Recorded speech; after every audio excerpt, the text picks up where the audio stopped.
अस्सलाम वालेकुम नाज़रीन। पेरिस से मैं मुखातिब हूँ आज आपसे, और जो हम बात कर रहे थे तराजुम के हवाले से, और ये कि तराजुम वो लोग अगर करें जो सिर्फ़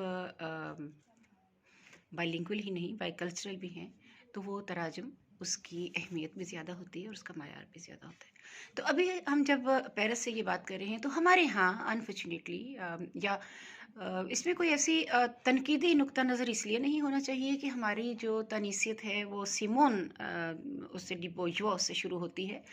इसलिए कि जितना उस ज़माने में मौजूद था, आपका शवाहद मौजूद थे, या जितना एक दस्तयाब शुदा या फ़राहम शुदा अदब मौजूद था, माफ़ कीजिएगा मुझे उर्दू के अल्फ़ाज़ ढूँढने में थोड़ा वक़्त लगता है, तो वो उसमें सिमोन ही नंबर 1 करके दिखा रही थी। आपने उसको अदर सेक्स को औरत के हवाले से या जिस तरह से भी हमने किया, मैं यासिर साहब के तराजुम हमेशा पढ़ती हूँ।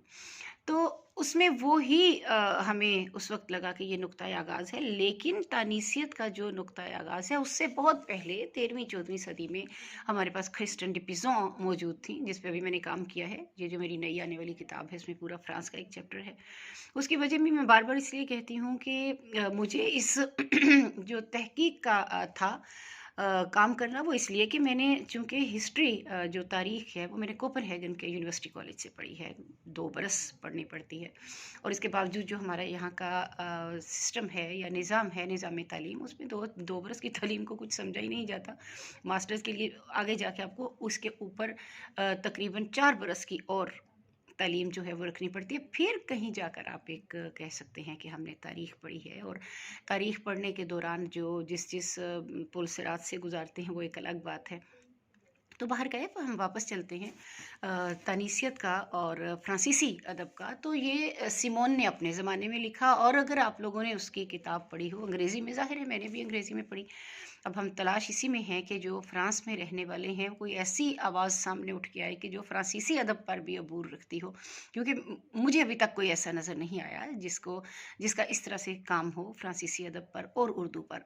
क्योंकि ये तो नहीं है कि अगर आपको फ्रांसीसी अदब आता है तो आपको उर्दू नहीं आती, तो आप तब भी कमा हक़ को इंसाफ़ नहीं कर सकते। और अगर आपको उर्दू आती है और फ्रांसीसी अदब वैसे नहीं आता, जिसमें गुंदी हुई तारीख़ है, उसकी समाजियात है, इनक़लाब फ़्रांस जो है उसने सिर्फ़ यूरोप को नहीं बदला, उसने बाकी दुनिया के अदब पर भी बहुत गहरा असर डाला। जैसे भी मेरा एक बाब जो है वो सिर्फ़ नेपोलियन और वोल्टायर और जो इनके जितने फ़लसफ़ी थे, उनका तानीसियत के बारे में जो भी उनका नुक्ता नज़र था, ज़ाहिर है वो उस ज़माने के मुताबिक ऐसे ही था।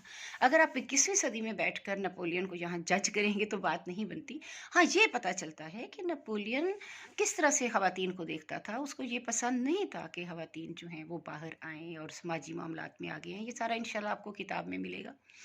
तो हम वापस चलते हैं तनीसियत, या जिसे कहते हैं कि ख़वातीन का जो अदब है, जो उनके बारे में अदब है, जो उनकी जिदोजहद है, जो उनकी जंग है, उसके बारे में हम छोटी-छोटी सीरीज़ के ज़रिए ज़रूर आपसे बात करेंगे। Stay with us. Urdu history with Sadaf Mirza. European history in Urdu with Sadaf Mirza. ये मुझे आखिर में कहना पड़ रहा है, क्योंकि बहुत सारी ऑफ़र्स हैं कि आप इसका एक चैनल बना लीजिए या आप कॉलम लिखें, तो कॉलम लिखना तो मेरे बस की बात नहीं है, क्योंकि ये जो मैं चलते-फिरते आपको उस शहर में मौजूद रह के जो कर सकती हूँ, I will do my best.